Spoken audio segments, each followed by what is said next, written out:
शाह जी, एक बात बताएं कि don't you think Turkey is in a catch 22 situation, क्योंकि F-35 जो है अमेरिका देने के लिए तैयार हो गया जनाब टर्की को, और उसके साथ साथ रशिया ने जो S-400 टर्की को देने थे वो जनाब UAE को मिल जाएंगे। सो रशिया भी खुश, टर्की भी खुश, लेकिन नाटो जो है वो चल रहा था यूक्रेन के साथ और यूक्रेन को अपनी सपोर्ट दे रहा था। इस सारी जो वॉर जो चल रही थी बिटवीन रशिया एंड यूक्रेन, अब इस सिचुएशन में टर्की कहाँ पे खड़ा होगा? नाटो के साथ खड़ा होगा, रशिया के साथ खड़ा होगा, या हाउ विल इट वर्क जी? जी जी, राज साहब आपने बड़ा पर्टिनेंट सवाल किया है और ये बड़ी इंटरेस्टिंग सिचुएशन डेवलप हो गई है, ना सिर्फ तुर्की के लिए बल्कि यूएई के लिए भी और रशिया के लिए भी हाँ, और ओवरऑल नेटो के लिए भी। जारी बात है, हाँ, देखिए तुर्की के साथ तो उन्होंने ये किया कि तुर्की बेसिकली एक ऐसा मुल्क था जो कि रशिया यूक्रेन वॉर में सॉर्ट ऑफ न्यूट्रल था, ना रशिया के साथ ज्यादा कुछ मुदाखलत कर रहा था, ना यूक्रेन में ज्यादा मदद कर रहा था। और नेटो को ये बेसिकली ख्वाहिश थी कि भाई नेटो का हिस्सा है, तमाम नेटो यूक्रेन के साथ खड़ी है सिवाय तुर्की के। हाँ, तो तुर्की बेसिकली F-35 एयरक्राफ्ट आपको पता है कि बहुत अरसे से चाह रहा था, लेकिन जब इसने S-400 इंडक्ट किया रशिया से तो इसके ऊपर सैंक्शंस लग गई थी। जी, अब प्रेसिडेंट ट्रंप साहब ने एक गाजर डाली है तुर्की को कि मैं तुम्हारी F-35 के ऊपर जो सैंक्शंस हैं उनको हटाने को पर गौर करूंगा ठीक है, और तुम अपना S-400 यूएई को दे दो। ठीक है, अच्छा, उन्होंने एक तरह से अपना रास्ता रशिया के साथ भी खुला रखा है कि रशिया को भी बिल्कुल नाराज ना करें, उसको भी एंटागोनाइज ना करें।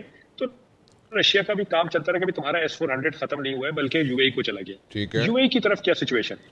हाँ, यूएई की तरफ ये सिचुएशन है कि कुछ तकरीबन कोई 1.5 महीना पहले की बात है, जेलेंस्की साहब ने विजिट किया था यूएई का जी, हाँ, और उन्होंने यूएई के साथ एक डिफेंस पैक्ट किया था जिसमें काउंटर ड्रोन सिस्टम यूएई को देने की बात की थी, क्योंकि वो काउंटर ड्रोन सिस्टम उन्होंने रशिया के खिलाफ इस्तेमाल किया था जब ईरान ने रशिया को ड्रोन दिए थे। जी, हाँ, तो क्योंकि ईरान के ड्रोन यूएई में भी आ रहे थे तो उन्होंने वही काउंटर ड्रोन सिस्टम यूएई को भी दिया। ठीक, तो अब यूएई के पास यूक्रेनियन इक्विपमेंट भी आ गया, रशियन भी आ जाएगा।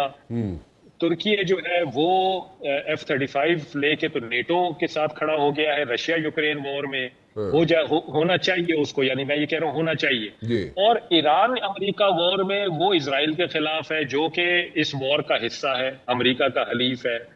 तो ये बड़ी एक इंटरेस्टिंग सिचुएशन डेवलप हो गई है। तुर्की एक मुझे लगता है कि एक मुश्किल सूरत हाल में जा रहा है।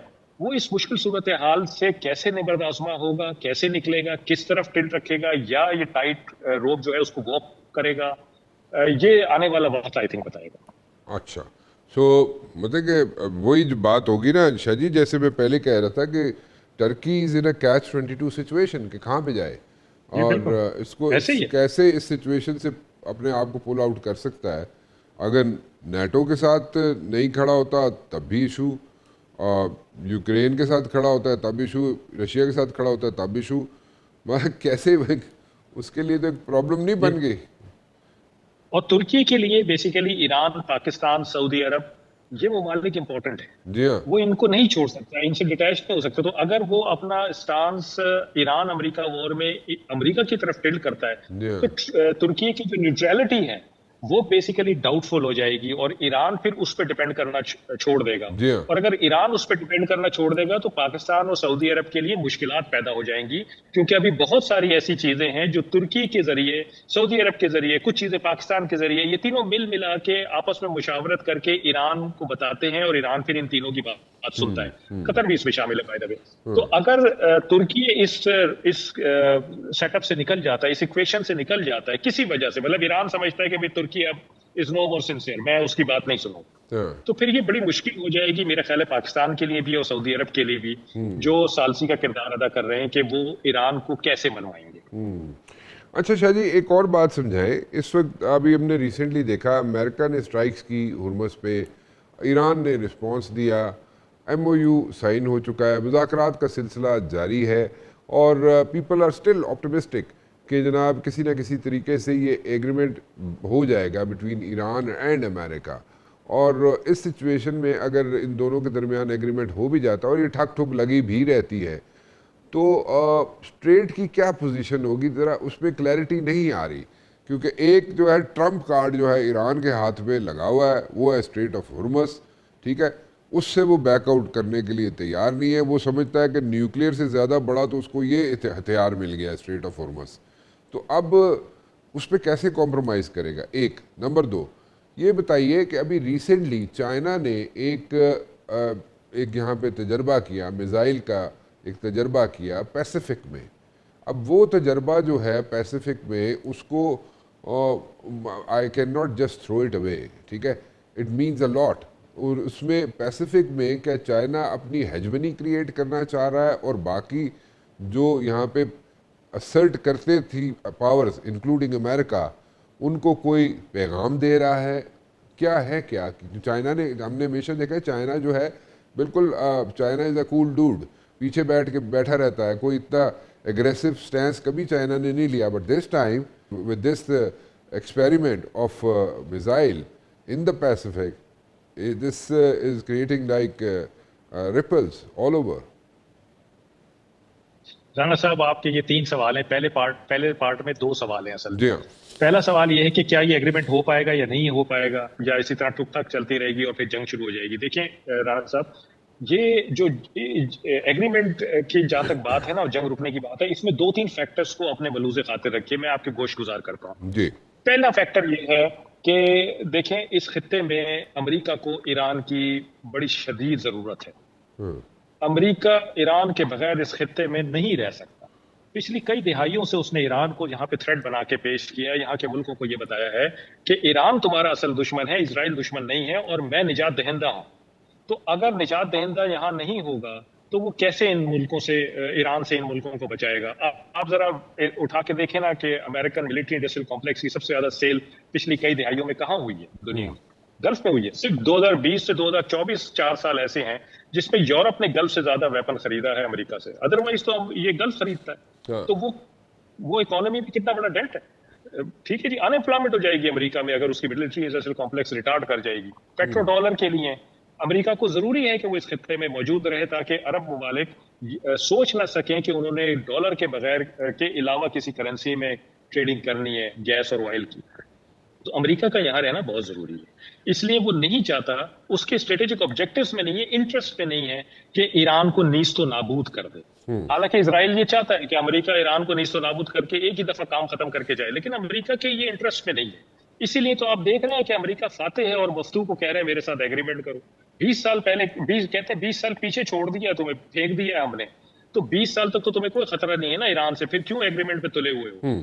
इसलिए कि उनको पता है कि उन्होंने ईरान से एक एग्रीमेंट करके यहाँ से बाइज्जत तरीके से निकलना है, फिर जब दोबारा कभी मौका होगा तो दोबारा हम आ जाएंगे और एक फसाना खड़ा कर देंगे। तो पहली चीज तो ये कि ये एग्रीमेंट होने में ये एक बहुत बड़ा फैक्टर है कि अमेरिका एग्रीमेंट जरूर करेगा। दूसरी चीज ये कि अगर यहाँ पे शोर शराबा रहता है, यहाँ पे कॉन्फ्लिक्ट रहता है, क्राइसिस रहते हैं, तो पूरी दुनिया इफेक्ट होती है, और पूरी दुनिया नहीं चाहती कि दोबारा उन 40 दिनों से गुजरे जिन 40 दिनों में पहले गुजरे। आपको ये भी ख्याल होगा कि पहले अगर 40 दिनों में तेल की कीमतें बहुत ज्यादा ऊपर नहीं गई जो अंदाजा था, तो उसकी एक बड़ी वजह ये थी कि चाइना ने अपनी डिमांड कम कर दी थी, और चाइना ने जो कमर्शियली अवेलेबल फ्यूल था चाइना के अंदर उसको यूज किया, ऑल्टरनेट एनर्जी को यूज किया।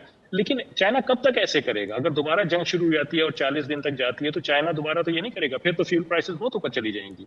तो मेरा ख्याल है कि दुनिया को तकलीफ है इस चीज से। पाकिस्तान के डायरेक्ट स्टेक्स हैं इस कॉन्फ्लिक्ट में। पाकिस्तान पार्टी नहीं है लेकिन स्टेक्स हैं। हमारी 90% से ज्यादा ट्रेड आती है, हमारा 80% तेल और गैस यहाँ से आता है, सी से आता है। तो हमारा सी अगर खराब रहेगा तो हम नहीं अफोर्ड कर सकते। फिर हम ईरान के नेबर हैं, हम सऊदी अरब से हमारा डिफेंस एग्रीमेंट हुआ हुआ है, तो हमारे लिए भी बहुत इंपॉर्टेंट है कि एग्रीमेंट हो, और पाकिस्तान पूरा जोर लगाएगा और आप देखेंगे इंशाल्लाह पाकिस्तान जीत जाएगा और ये एग्रीमेंट हो जाएगा। लेकिन देखें, एक बहुत इंपॉर्टेंट चीज ये है कि क्या ट्रंप साहब में वो ताकत है कि वो इजराइल को लगाम दे सकें, वो अरब ममालिक को ये मना सकें कि जो एग्रीमेंट मैं ईरान के साथ करने जा रहा हूं आपने उसकी ताबेदारी करनी है। क्या वो ये कर सकते हैं? क्योंकि ये ईरान और अमेरिका के दरमियान तो एग्रीमेंट नहीं है ना, ये तो इस खित्ते का फ्यूचर डिसाइड हो रहा है। तो इस खित्ते में तो बहुत सारे ममालिक रहते हैं, इजराइल भी रहता है। तो अगर ट्रंप साहब वो कर सकते हैं तो फिर तो एग्रीमेंट हो जाएगा और चल भी जाएगा। लेकिन अगर वो ये नहीं कर सकते तो फिर इसी तरह की सिचुएशन रहेगी जो इस वक्त चल रही है। स्ट्रेट ऑफ हॉर्मुज पे आ जाते हैं। स्ट्रेट ऑफ हॉर्मुज में देखिए उसके 2 हिस्से हैं, एक जुनूबी हिस्सा है, एक शुमाली हिस्सा है। शुमाली हिस्सा जो है वो ईरान के पास है, जनूबी हिस्सा ओमान के पास है। ठीक। अब जो एमओयू में जबान यूज की गई है वो स्ट्रेट ऑफ हुर्मुज की गई है, तो स्ट्रेट ऑफ हुर्मुज पूरी स्ट्रेट ऑफ हुर्मुज है, यानी शुमाली हिस्सा भी जनूबी हिस्सा भी। ओमान ने कह दिया है कि जी मेरे पानियों में से जो उसका हिस्सा गुजर रहा है, जनूबी हिस्सा, वो खुला है जी, चले जाएं आप लोग, मुझे कोई इतराज नहीं। ईरान कहता है कि एमओयू में कहा गया है स्ट्रेट ऑफ हुर्मुज का जो इंतजामात होंगे वो ईरान तय करेगा और ईरान और ओमान मिलकर तय करेंगे। तो स्टेट ऑफ हुर्मुज का मतलब है पूरी स्टेट ऑफ हुर्मुज। अब अमेरिकन इसको इंटरप्रेट ऐसे कर रहे हैं कि ईरान शुमाली हिस्से को करे और जनूबी हिस्से से शिप्स आते जाते रहे।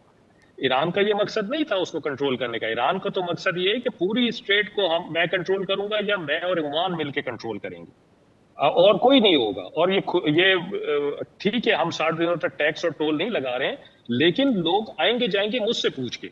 ठीक। ये उसका मकसद था और ये माना गया है एमओयू में, जो वर्डिंग है उसके हिसाब से। अब पीछे बैकग्राउंड में क्या था उनके दिमागों में ये नहीं पता अमेरिकियों के। अमेरिकियों ने कोशिश की कि सदर्न पार्ट से जहाजों को निकाल दें। ईरान ने पहले तो वहां ऐलान किया कि हमने माइंस गिराई हुई है। अच्छा, माइंस का ये होता है कि नेवल वॉरफेयर में कि अगर आप माइंस ना भी गिराएं और सिर्फ ऐलान कर दें तो भी समझा जाता है कि माइंस गिराई गई है। कोई शिप हिम्मत नहीं करता वहां से जाने की, क्योंकि मर्चेंट शिप के पास तो कोई तरीका ही नहीं होता ना अपने दिफा का। अच्छा, दूसरा तरीका ये होता है कि आप मर्चेंट शिप्स को रोकें।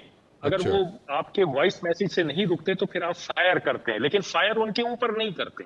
जहां जिस सिमत पे वो बढ़ रहे होते हैं उस सिमत में आगे फायर करते हैं ताकि वो रुक जाए। Shot across the bows. जी जी। ये आपने अमेरिकी एक इस्तेलाह सुनी होगी, सॉरी इंग्लिश की इस्तेलाह सुनी होगी, शॉट अक्रॉस द बोस। ये किसी को वार्न करने के लिए इस्तेमाल की जाती है। तो ये बेसिकली एक प्रॉपर तरीका है नेवल वॉरफेयर में किसी मर्चेंट शिप को रोकने का या किसी भी शिप को रोकने का कि आप उसके आगे फायर करते हैं ताकि उस शिप को भी नुकसान ना हो, उसके लोगों को भी नुकसान ना हो।